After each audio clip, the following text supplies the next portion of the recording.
Shalomi homies. I'm taking a break in the garden. Also trolling the Illuminati while I'm at it. Don't worry, it's just a work shirt. Let me show you what I've been doing in case you're curious. It's beautiful, I have to share. Fresh compost, fresh straw, hay, cardboard that I've laid down, smother the weeds, smother the grass, which is going to provide a nitrogen source for the soil, build the soil, feed the microorganisms. The cardboard is non-toxic. It's going to break down. It's going to feed the fungi in the soil, the mycelium, which will form a symbiotic relationship with the roots of these plants.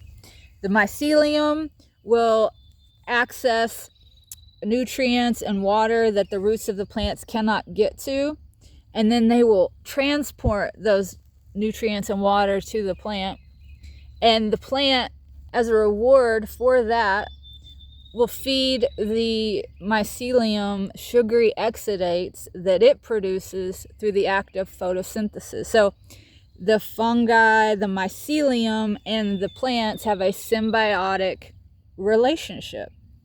And so this is the sort of thing that I geek out about when I garden.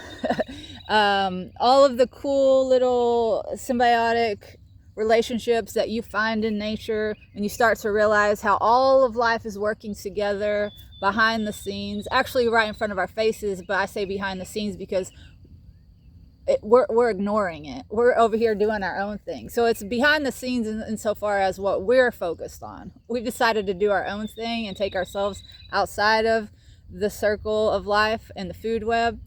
And we're paying the consequences of that currently. So I'm trying to go back and relearn the things that humanity has forgotten. And so I do that by observing the natural worlds.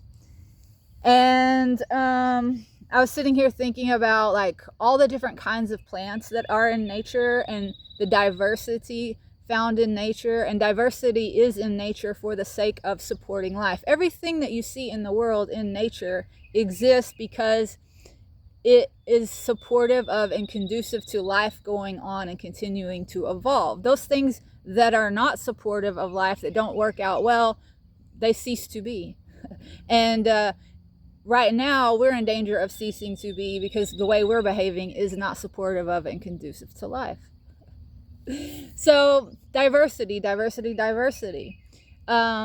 put all your eggs in one basket. That's why nature makes things different, because if this thing doesn't work out, well, we have another option, we have an alternative, right? So one of the ways diversity is found within nature is in the different kinds of life cycles that you find amongst plants. Some plants are annuals, meaning they produce fruits and seeds in their first year. That's their entire life cycle. They go from seed to fruit to seed, and that's the circle. Some plants are perennial, meaning they go on and on and on and on for years and years and years and years and years. They're permanent, right?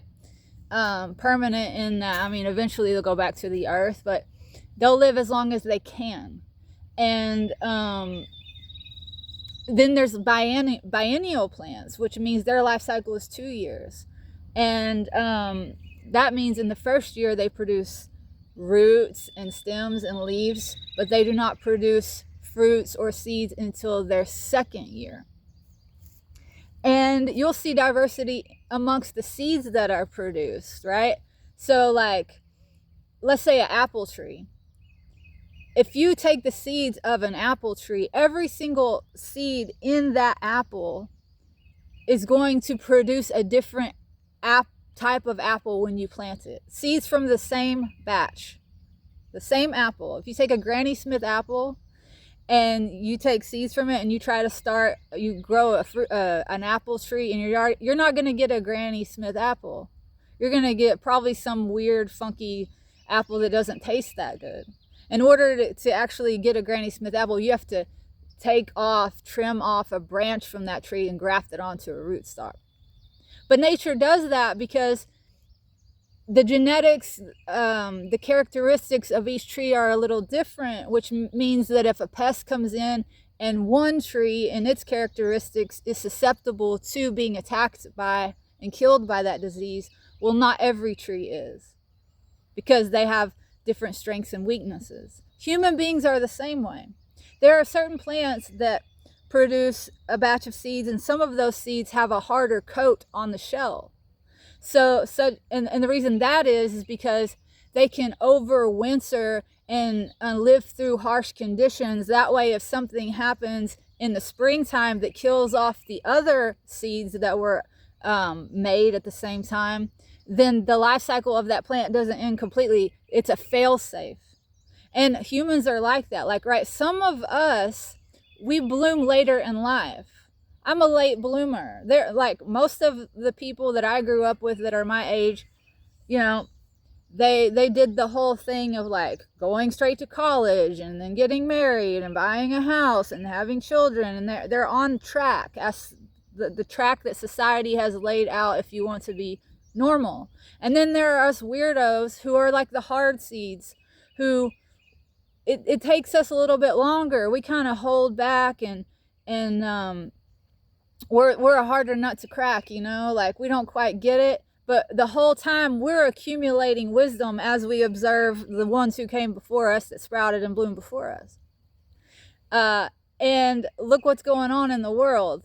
Those of us who are like a little bit later to bloom and who have held back and just observed a little more and lived our lives kind of on the fringe, we are the ones who actually have more leverage at a time like this that we're experiencing, where there's chaos and we're not so deeply embedded in the mainstream culture. Like, there are a lot of people who might want to pull out from things, but they don't have as many options because they have certain responsibilities. They have a mortgage, they have a career, they have children, they have lots of other people and responsibilities that they have to take into account because they bloomed early. Whereas those amongst us who are the hard seed, the late bloomers, this is our time to bloom. You know, we've kind of been forged in the fire, and that fire meaning we didn't fit in, maybe we were ostracized, maybe we were judged for being oddballs. But God doesn't make a mistake. God makes oddballs on purpose for the sake of life going on. So if you've ever judged yourself and you felt like you don't fit in, well, that's part of your destiny. We all have a destiny. We all have a purpose. God doesn't make a mistake. Not at all. So, you know, I'm really excited about this time in history because I see us going back to the circle, back to how we were meant to be, engaged with the natural world. I think, you know, it's unfortunate, the suffering and the pain and the loss that is going to be occurring and is occurring and that will necessarily occur as all of this falls down. But just like nature, just like life, because this is part of life, nothing is wasted. In nature, everything gardens, meaning it just transforms itself. Life just is. Anything that dies is dying to its current form and transforming into another form of life, which is what humanity is doing. So I just wanted to share that little nugget. Nature is so amazing, and that means we're amazing, you're amazing, because we're part of it. We don't need to be proud about that fact. It's nothing that we did. It's all a gift.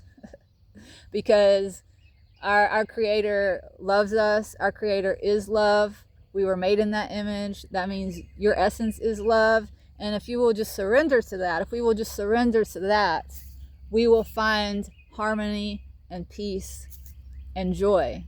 That's our nature. That is nature. And everything we're going through now, the contrast, is going to make it that much sweeter when it finally arrives.